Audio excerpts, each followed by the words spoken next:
আল্লাহ জানে ওইখানে এরকম অবস্থা আছে। মানে রাস্তাঘাটে খুবই অবস্থা খারাপ, বাজে অবস্থা। মানে ঢাকা টু সিলেটের রাস্তাটা খুবই অবস্থা। সবাই আমরা আমাদের স্বজনকে হারাচ্ছি প্রতিনিয়ত, এটা হতে পারে না। এটা নির্জনের আর্তনাদ, চিৎকার। ভাই সকাল 7টার সময় বাসটা অ্যাক্সিডেন্ট করে, 7টা 10-এর মতো মেবি এরকম হবে। আপনি আসার পথে বাস, আমাদের ইউনিক বাস ছিল, আমাদের কোনো মানে কোনো ভুল তো, আমাদের বাসের কোনো ভুল ছিল না, ওদের বাসের ভুল ছিল।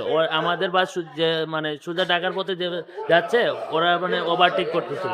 মানে রাস্তাঘাটে খুবই অবস্থা খারাপ, বাজে অবস্থা। মানে ঢাকা টু সিলেটের রাস্তাটা খুবই অবস্থা খারাপ ভাই। আর বা কি বলবো, আর বাসা নাই ভাই। ওইখানে ডেড বডি গুলো আছে, 7টা লাশ আছে। তো ওইখানে যাচ্ছি, আল্লাহ জানে ওইখানে এরকম অবস্থা আছে। আমার কাজিন ওনার আবুল হোসেন, ওনার বাড়ি হচ্ছে ব্রাহ্মণবাড়িয়া নবীনগরে। জি জি, উনি যাচ্ছিলেন, উনি বাড়ি যাচ্ছিলেন, ইউনিকে যাচ্ছিলেন। জি, তো মেডিকেলে পায় নাই। তো আপনাদের মাধ্যমে সরকারকে আহ্বান করব যথাযথ পদক্ষেপ নেওয়ার জন্য। এটা অহরহ ঘটছে, এটা অ্যাক্সিডেন্ট না, বলতে গেলে নির্ঘাত মানে ইচ্ছাকৃত মানুষ মৃত্যুর হারে দাবিত করছে। তো সরকার যেন ভালো পদক্ষেপ নেয়, এ ধরনের ঘটনা যেন না ঘটে। সবাই আমরা আমাদের স্বজনকে হারাচ্ছি প্রতিনিয়ত, এটা হতে পারে না। এটা দেশে এটা হতে পারে না। ফিটনেস বিল কার্ড থেকে শুরু করে টোটাল কনসার্ন সরকার দিবে ব্যাপারে, এবং যথাযথ পদক্ষেপ নেবে।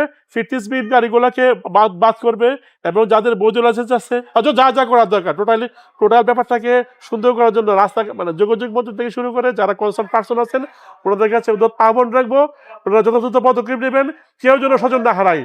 সম্ভবত উনি মারা গেছেন, দোয়া করবেন আপনারা আমাদের দেশে এই ধরনের ঘটনা না ঘটক ভাই। হঠাৎ উনি ঘুমন্ত অবস্থায় জায়গা দেখে আপনার নির্জনের আর্তনাদ, চিৎকার।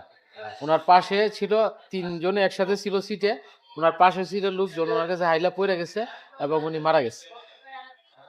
আর ওনাকে আল্লাহ বাঁচাই রাখছে, পরে অ্যাম্বুলেন্সে ওনারা নিয়ে আসছে। ওই এতটুকু। উনি আমার এলাকার, আমার বাড়ি অষ্টগ্রাম থানা, ঠিক আছে, আর কিশোরগঞ্জ ডিস্ট্রিক্ট। ওনার বাড়ি হচ্ছে কুলিয়ারচর থানা।